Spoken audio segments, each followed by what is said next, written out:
Bonjour à tous les amis, bienvenue dans ce nouveau vlog. Aujourd'hui, on va faire un moteur spécial, pour pas changer, en ce moment, hein, une fois n'est pas coutume comme on dirait. On va faire un moteur de Kreidler.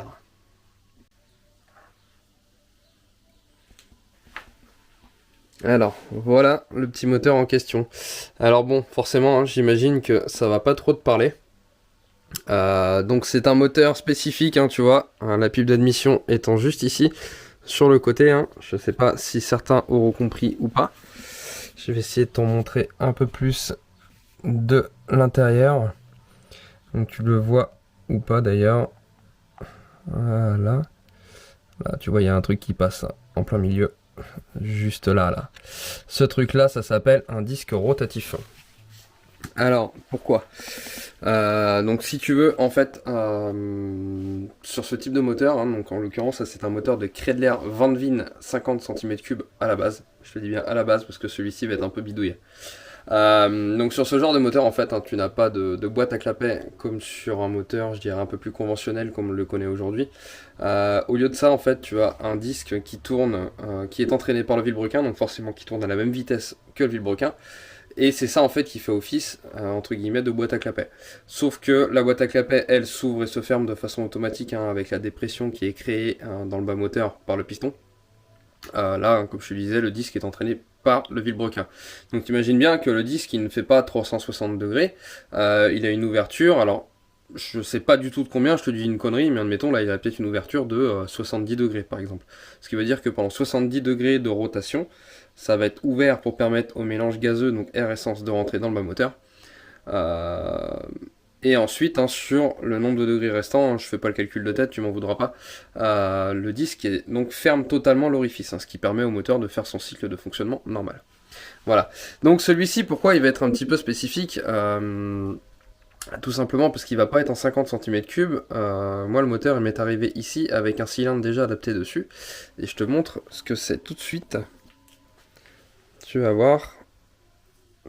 Donc voilà, un joli petit Bidalo WR.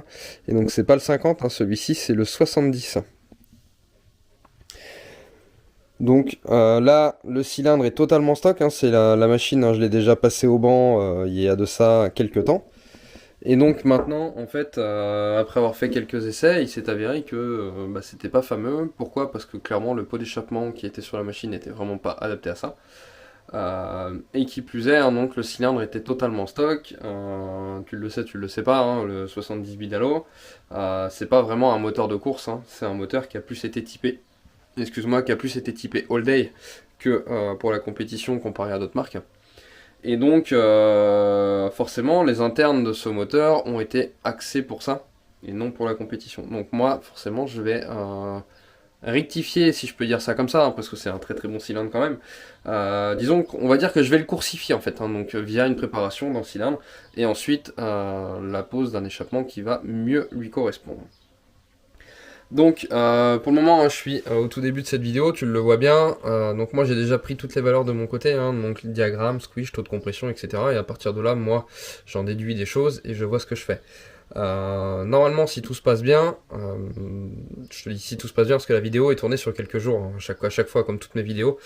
Si tout se passe bien, Pierre, le propriétaire, hein, que tu as déjà vu dans une de mes précédentes vidéos, hein, d'ailleurs si tu veux voir à quoi ressemble une de ces machines, ça c'est sa deuxième machine, je t'invite à retourner voir en arrière, hein, sur la chaîne. Le titre de la vidéo s'appelle Vlog Kreidler Van Veen, donc Van V-A-N, Veen V-2-E-N. 50 cm3. Tu verras, c'est le type de machine qui vaut vraiment le détour. Enfin, ça prend 17 ou 18 000 tours en charge, je sais plus. Ça roule à des vitesses ahurissantes. Enfin, bon, voilà, c'était vraiment quelque chose de cinglé à l'époque.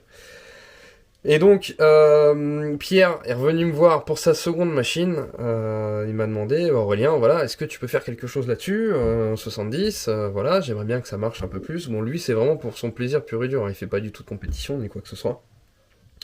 Forcément, hein. Moi, plus c'est con, plus ça me branche.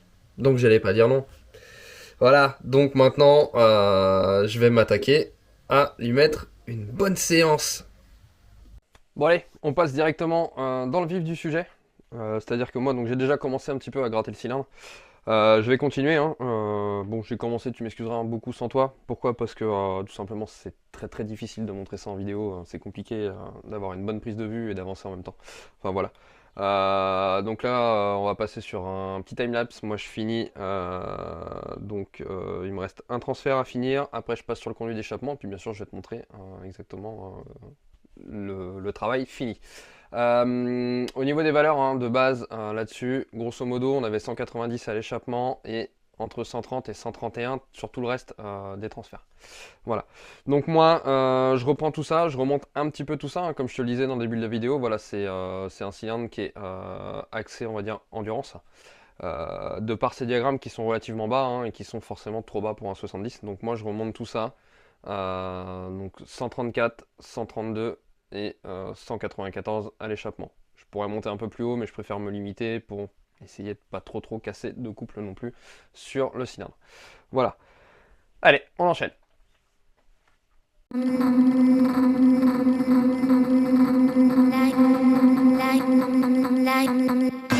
wide awake, I can't sleep tonight.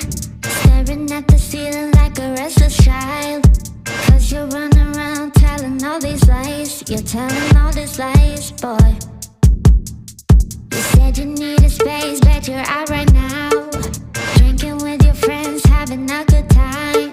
But when you're feeling lonely, you come back around. You come back around. Oh. I'm done picking up your pieces. I'm done healing all your scars. You say we're done, but then next morning you regret what you said. Here we go. Bon, ben voilà les amis, hein, le cylindre est donc terminé en ce qui me concerne. Maintenant, je vais passer donc sur le montage entre guillemets définitif de celui-ci, et puis je vais voir ce que je fais au niveau de la culasse. Bon, seul point négatif, hein, le cylindre a été touché au niveau du diamètre de la sortie là. Malheureusement, ça a été fait par la précédente personne qui a monté le moteur, et c'est bien dommage quoi. Mais bon, j'ai pas le choix, je suis obligé de faire avec, hein, de même que le transfert arrière, je te montre ça. Au niveau de l'embase, là tu vois sur les côtés, attends, je vais essayer de te montrer ça un peu mieux. Là tu vois ici sur les côtés, là ça a été pris, bon, ça à la limite c'est un peu moins méchant, mais bon c'est pas terrible quand même quoi. Bon, moi je passe au montage de celui-ci, et puis en avant les enfants.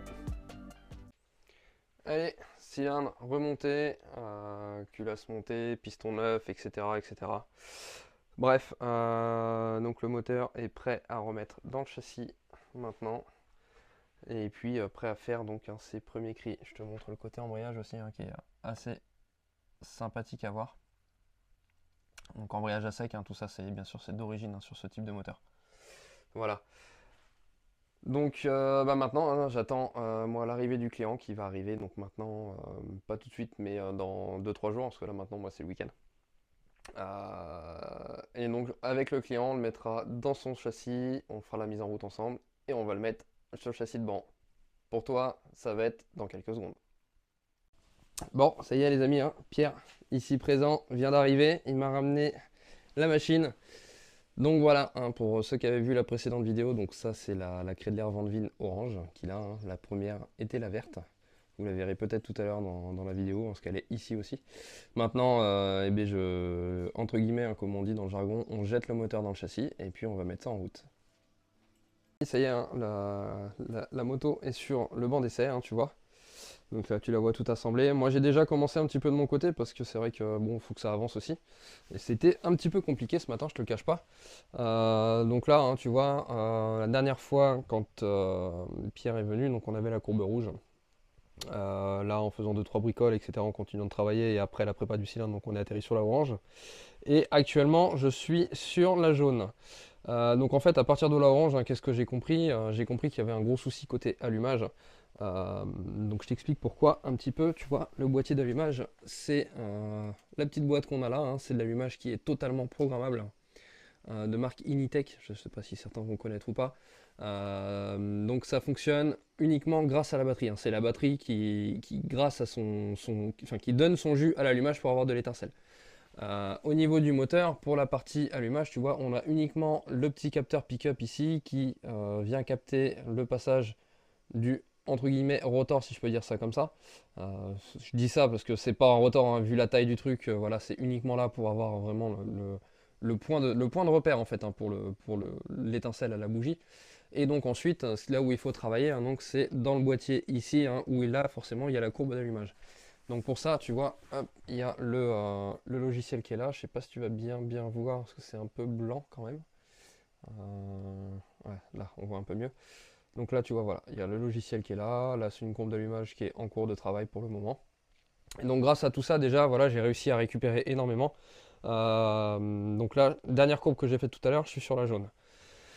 Maintenant, bah, je vais continuer à faire des tests et puis essayer d'aller de plus en plus loin, hein. Le but, forcément, c'est de gagner le plus possible ici, le plus possible là, et d'aller reprendre le régime qu'on avait ici. Voilà.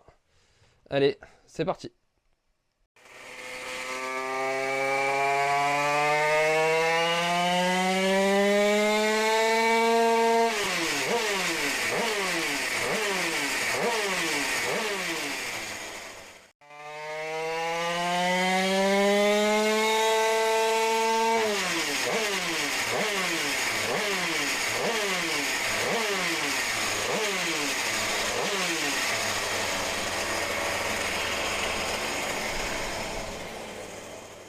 Bon, bah là tu vois, hein, je t'ai zoomé sur la courbe, tu vois tout de suite l'intérêt de travailler, hein, sur ce type d'allumage, hein. Là, hein, je passe de la courbe rouge que je te présentais tout à l'heure, alors qu'il n'était pas la rouge, hein.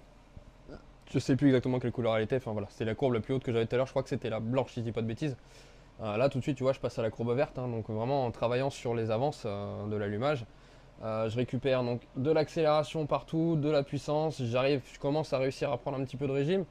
Donc voilà, tout ça après, bon bah c'est des accords sur lesquels il faut énormément travailler forcément. Mais voilà, tout de suite on voit que j'arrive vraiment à décoincer le moteur d'une façon plutôt intéressante.